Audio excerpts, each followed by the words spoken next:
So, players' day off at training camp today, but the 49ers have stayed plenty busy in the news cycle. Obviously, we've talked a lot about Brandon Aiyuk and what may or may not happen there, but we've got some firm news for you right now. The 49ers have brought back an old friend, Matt Breida, the original success story in undrafted free agency at the running back position in this Kyle Shanahan era, has re signed with the 49ers, according to ESPN's Jeremy Fowler. Breida's 29 years old now. He's been away from the 49ers since they traded him following the 2019 season for a fifth-round pick to Miami, but he's ready to add to that running back room. Christian McCaffrey's obviously not going to see a whole lot of time in this preseason. So 49ers need a body for that reason. And then we could look at their roster, and you see that Isaac Guerendo is currently out with the hamstring injury, shaded here in pink.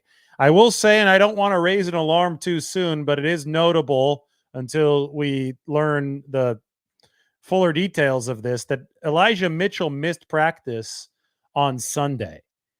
There's no other indication that Elijah Mitchell might be hurt yet, but if Elijah Mitchell is indeed out, well, between the absences of Guerendo and Mitchell, the 49ers would definitely need another body in the running back room. Hence, the turn to Matt Breida, who was traded to the Dolphins, then was with the Bills, a couple years with the New York Giants, now back to the 49ers. Now, funny enough, and I'll put this video up in a little bit. In fact, maybe just maybe I can play it in a second, because I haven't gotten a chance to process a lot of these videos from the 49ers media availability today with their assistant coaches. But I was talking to Bobby Turner, and Matt Breida came up in conversation. It was completely coincidental. It wasn't because he was trying out with the 49ers today. It was because we were talking about Isaac Guerendo, the rookie out of Louisville, who is wearing number 49. No running back in his right mind comes into the league wanting to wear 49, but they give rookies the leftover numbers. Sometimes the numbers in the 20s are all taken up. The desirable numbers in the 30s are all taken up. So Isaac Guerendo got stuck with number 49, and he texted Bobby Turner, "Hey, coach, I would like a certain number in the 20s. Turner didn't specify which one. And Bobby said, "Well, you got to work hard. You got to make the roster. And maybe by that point, it will open up." You've got to do what Matt Breida did. Guess which number Matt Breida wore back when he joined the 49ers in training camp as an undrafted free agent in 2017. That's right. He wore number 49. So Matt Breida always made a big deal of the 2-2, jersey number 22, because he earned a spot on the team as an undrafted free agent and earned the jersey number 22, which you see up there on the screen. So the moral of the story is that Bobby Turner was telling me about the time that he told Isaac Guerendo, "You're going to have to earn your way into the 20s. You stick around, you work hard. Yeah, you could be like Matt Breida. You can go from wearing that jersey number 49 to number 22. Now, Breida's a speedster, and he's 29, so maybe he doesn't move as quickly as he used to, but I think that he's played, I mean, he's gotten hurt a few times, but I think that he's played a relatively unscathed career as far as his ability to maintain his speed. I think that's still there. With the 49ers, he saw a greater workload than he did with the teams later in his career, with the Dolphins, the Bills, and the Giants combined. So the 49ers hope that there's still some tread on the tires here. Obviously, this is a depth signing. Do we expect him to make the 53-man roster? Maybe not, but it's also going to depend on the 49ers' injury situation at the position. Mitchell, again, I'm not going to prematurely report anything, but he did miss practice the other day. Guerendo is currently hurt right now. Maybe you're going to need a little bit more time to get his hamstrings into NFL-ready shape.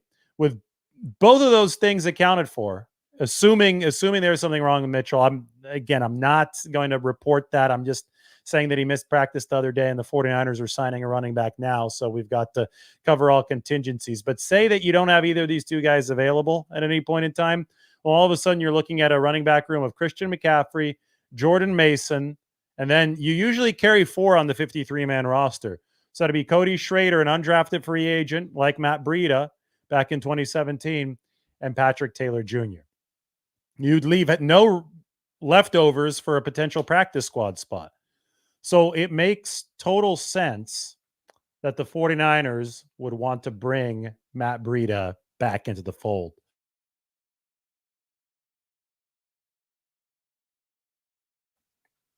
They needed another body, and they brought in a familiar face in Matt Breida. He knows a lot of the playbook. I'm sure some things have evolved for the 49ers over the course of the 5 or so years that he's been gone, but you're past the general install phase of training camp. And since you're past that general install phase, you would rather bring somebody that is at least partially familiar with what you're doing into the building. Anyway, we need to update this depth chart. Do we have Breida making the roster? Do we not have him making the roster? Well, we've got Isaac Guerendo with an injury right now. I'm going to put Breida right here, and I'm going to list him as a running back. You can see he's in the fullback running back row. I and them going to note that Isaac Guerendo, he is already on the injury list down here. Guerendo is shaded in pink. 49ers can obviously carry 53. They can also put a player on IR and designate him to return before the cut down. There are 2 such designations. That's a new feature of the rule book this year. Do they use that on Guerendo? I don't know. I'm just saying that's a way for the 49ers to sneak more people through the roster cut down while keeping them in the building. But there you go. Matt Breida officially added to the 49ers depth chart, at least officially according to the Lombardi Lounge, because the 49ers have not officially signed Matt Breida yet. I would expect an announcement to come tomorrow, and the 49ers will have to make a corresponding move. What's the comment section saying about this? Do we have any good questions? I'll answer them if we have questions. What happened to Carlos Hyde? Wasn't he a baller during the dark days? Carlos Hyde wasn't really a fit for the 49ers system, so he was with them in 2017.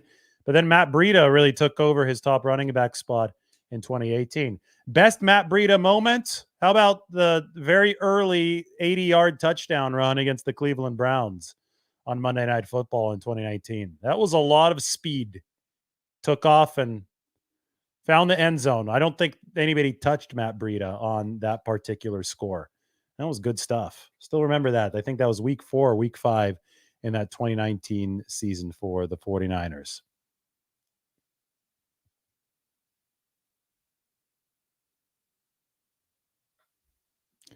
I guess you knew Matt Breida would come back. Well, good for you. You were all in on it. So that's the signing for the 49ers. We'll have more in a little bit. Wait, we've got something from Derek. He's got a question. How realistic is it that Trent Williams is going to retire and he's waiting for the 49ers to make a move on the left tackle by trading Brandon Aiyuk? I don't think that's all too realistic unless you've got some inside information that nobody else has heard. Trent looked like he was in great shape when I saw him in OTAs and looked like he was on his way toward retirement. Not OTAs, at veteran minicamp when Trent Williams showed up. I think he's still got plenty left in the tank. And I think that he's going to show up at some point. They've got to get this contract situation worked out. Invader 49er asks, why would Shanahan agree to trade Aiyuk now? Well, there are 2 possibilities. One of them 49ers won't like. One, emotions have gotten in the way. Both sides, this has turned emotional, and it's like a breakup after a bad fight, and you say things that you regret, and then you wish you could take them back, and you wish that never would have happened, but it did. 49ers fans can hope that's not the situation in this Aiyuk drama right now. Or it could be that the 49ers feel that they're on their way to getting a really good return that's worth their while for Brandon Aiyuk. If the return ends up being too small, if it's like, whoa, why did the 49ers do this? They would have been better off keeping him. We could probably chalk it up to this being an emotional and rash thing. Now, we don't even know if they're going to trade him for sure yet. We know that they're exploring their possibilities.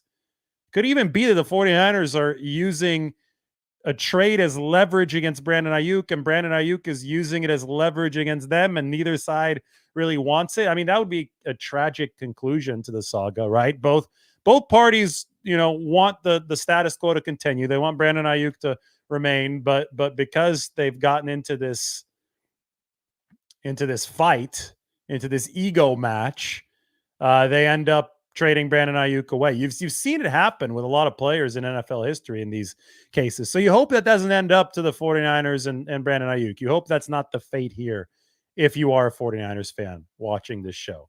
But I think that the full extent of this story can't be told until whatever happens actually happens, until it's actually written in pen, until it's signed, sealed, and delivered, and until we actually hear from the parties as to what happened, because everything has been obscured in this fog, right? We haven't really been able to get a clear look at things, which has added to the volatility and the unpredictability of the current situation.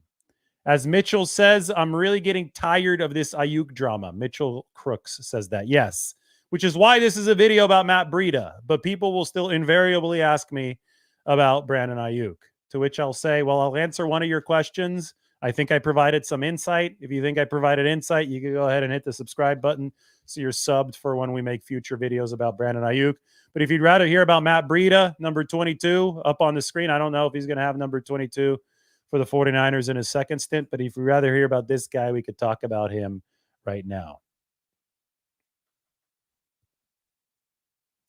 What do I think about Guerendo playing a Debo-esque wide back role? Well, Isaac Guerendo was a receiver when he entered college, so I think that's definitely possible. I don't think that's off the table. Bobby Turner, when I talked to him today, really wants Guerendo to have the mentality of a running back, that rough and tumble mentality of a running back. But as we've seen with Jordan Mason and the Jugs machine and the $3,000 investment that he made in himself this offseason, catching the ball is really important in the 49ers system. So when you're a running back, of course, you need to run first, but you need to be able to catch the ball out of the backfield. When you're a Deebo Samuel type of player, yeah, you could be a receiver first, but you could also be a running back. Can Guerendo be one of those hybrids? I think he's got all the physical talent in the world. Has got an awesome skill set. So why not? But first, he's got to find a way to stay healthy, get that hamstring healthy so he could contribute at the NFL level.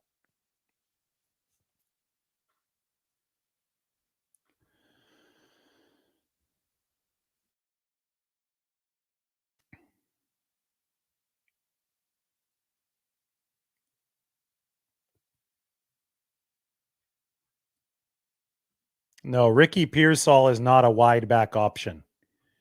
A wide back, you need a different body type. You need 200, at least 210 pounds, 215 pounds. Ricky Pearsall is at 192. Hello to Ricardo in Norway. I'll be live in a little bit. We'll talk a lot more about everything. Just wanted to give you the Breida update.